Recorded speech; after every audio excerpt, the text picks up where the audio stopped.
যে 10টি লক্ষণ যদি কোনো মানুষের মাঝে প্রকাশ পায় বা মানুষ যদি ধারণ করতে পারে, সেই ব্যক্তি হচ্ছে ধার্মিক। কোন সেই 10টা গুণ বা 10টা লক্ষণ?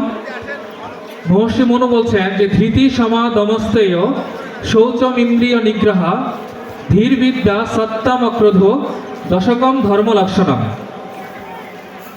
ধৃতি মানে হচ্ছে কি, আমার কাছে যতটুকু আছে, আমার কাছে যাই আছে ততটুকু নিয়ে হচ্ছে আমাদের সন্তুষ্ট থাকতে হবে। আপনি দেখেন আজকে যে আমাদের মধ্যে এত দুঃখ কষ্ট, দুঃখ কষ্টের কারণটা কি? আমরা শুধু বারবার বলি আমার কাছে এটা নাই, আমার কাছে ওইটা নাই, তার কাছে এটা কেন, তার কাছে সেটা কেন, আমার কাছে কেন এটা নাই, তার এত টাকা পয়সা, আমার কেন টাকা পয়সা নাই, তার এত সোনা গয়না, তা আমার কেন সোনা গয়না নাই। কিন্তু কখনো আমরা দেখি না যে আমার মধ্যে কি আছে। এমনও তো কিছু থাকতে পারে যে আমার মধ্যে আছে কিন্তু সেই ব্যক্তিটির মধ্যে নাই, এমন কিন্তু হতেই পারে। আপনারা যখন নিজের সাথে অন্যের তুলনা করা শুরু করেন তখনই কিন্তু দুঃখের সৃষ্টি হয়।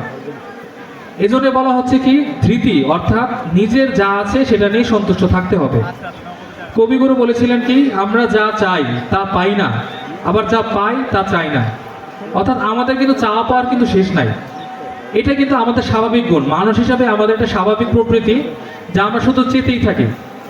তো আপনারা দেখবেন যে মানে চাইতে চাইতে একদিন দেখবেন যে মৃত্যুর দ্বারগড়ায় চলে আসছি, কিন্তু আমাদের চাওয়া পাওয়া কিন্তু কোনো শেষ হচ্ছে না।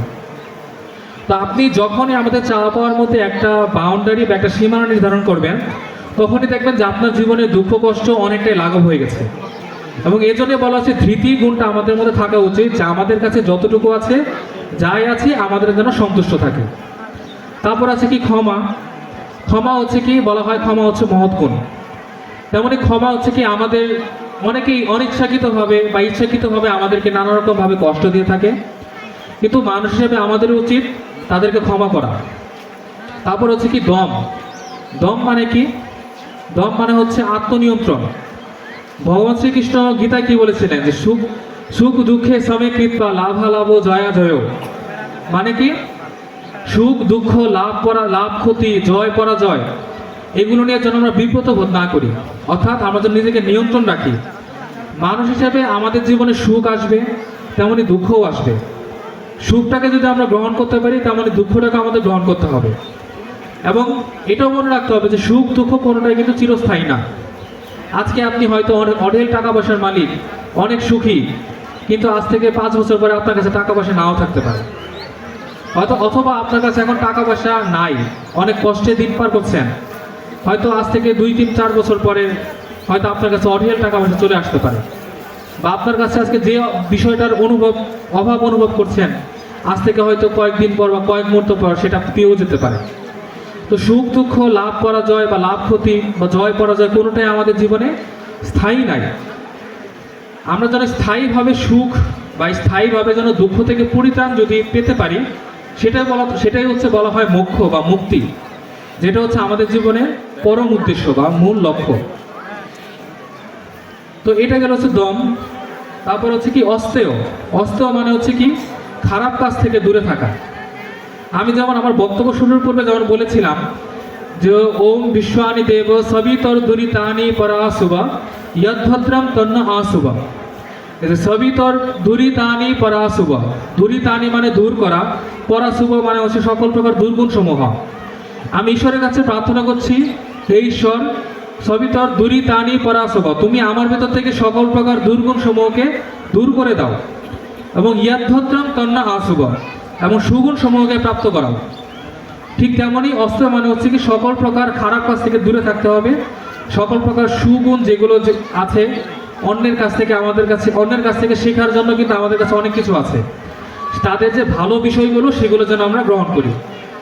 এটা হচ্ছে অস্তেয়। তারপর হচ্ছে শৌচম। শৌচ মানে হচ্ছে কি, শুচি থাকা, পবিত্র থাকা। এটা সাধারণত আমরা হিন্দুরা স্বাভাবিকভাবে থাকি, সবসময় পবিত্র হয়ে থাকার চেষ্টা করি। তারপর হচ্ছে কি ইন্দ্রিয় নিগ্রহ। ইন্দ্রিয় নিগ্রহ মানে হচ্ছে কি, নিজেদের যে ইন্দ্রিয় রয়েছে সেই ইন্দ্রিয়গুলোকে সংযম রাখা বা নিয়ন্ত্রণ রাখা। আমরা তেমনই। এরপর হচ্ছে কি ধীর মানে হচ্ছে কি, আমাদের হচ্ছে বুদ্ধি সম্পন্ন হতে হবে। বিদ্যা। বিদ্যা মানে হচ্ছে কি, আমাদের জ্ঞান অর্জন করতে হবে। আমাদের জীবনে যত দুঃখ কষ্ট দেখি না, এগুলোর পেছনে মূল কারণ হচ্ছে অবিদ্যা। আমাদের জীবন থেকে যখন অবিদ্যা চলে যাবে, অজ্ঞানরূপী অন্ধকার চলে যাবে, তখনই হচ্ছে আমাদের জীবনে আর কোনো দুঃখ কষ্ট থাকবে না।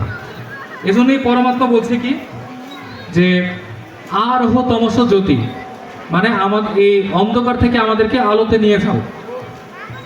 এই জন্য দেখবেন যে শান্তি মন্ত্রে বলা হচ্ছে কি যে অসতমা সদ্গময় তমসমা জ্যোতির্গময় মৃত্যুর অমৃতম গময়, অর্থাৎ আমাদের কি অন্ধকার থেকে আলোতে নিয়ে যাও, মৃত্যু থেকে আমাদের অমৃতে নিয়ে যাও। তো এই যে ধর্মের যে 10টি লক্ষণ আছে, এগুলো যদি কেউ গ্রহণ করে বা কেউ যদি নিজেদের মধ্যে পালন করে বা ধরে রাখার চেষ্টা করে, তাহলে তার মাধ্যমে কখনোই কোনো খারাপ কাজ করা সম্ভব না।